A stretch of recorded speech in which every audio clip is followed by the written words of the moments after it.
একটি তাসের প্যাকেটে মোট তাস থাকে 52টি, মাথায় রাখবে কিন্তু। তাহলে একটি তাসের প্যাকেটে মোট তাসের সংখ্যা হচ্ছে 52। তাস হয় দুই রং, দুই রঙের তাস হয়। এক নম্বর হচ্ছে কালো এবং লাল। কালো রঙের 26টি তাস থাকে, লাল রঙের 26টি তাস থাকে, বোঝা গেল? সেই কালো রঙের তাসকে আবার আমরা 13 করে দুটো ভাগে ভাগ করছি। এক নম্বর হচ্ছে ইস্কাবন, দুই নম্বর হচ্ছে চিড়িতন। ইস্কাবন হচ্ছে এই টাইপের চিহ্ন, স্পেডস, এটি হচ্ছে 13 পিস থাকবে, আর ইস্কাবন থাকবে 13 পিস। আর লাল রঙের আমার তাসকে আমরা আবার দুটো ভাগে ভাগ করছি।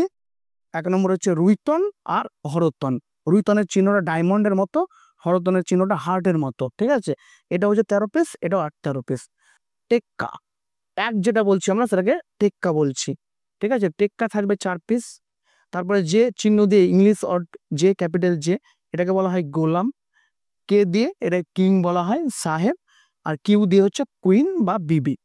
তাহলে আমাদের 4 রকম পাচ্ছি, টেক্কা, গোলাম, সাহেব, বিবি, এই 4 করে মোট পাচ্ছি 16টি তাস।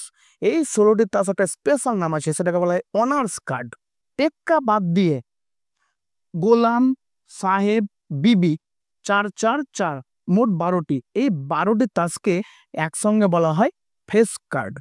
তারপর আমাদের 2 থেকে আপ টু 10 পর্যন্ত এগুলো প্রত্যেকটা তাস 4 রকম ভাবে থাকে।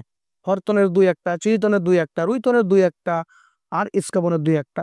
এইভাবে প্রত্যেকটা তাস 4 প্রকার থাকে। তাহলে যদি আমরা কাউন্ট করতে যাই, তাহলে 1 থেকে 10 টোটাল হচ্ছে 40 পিস, এদিকে হচ্ছে 12 পিস, তাহলে কত হচ্ছে 52 পিস। ওকে, টোটাল হচ্ছে তাসের সংখ্যা হচ্ছে 52 পিস।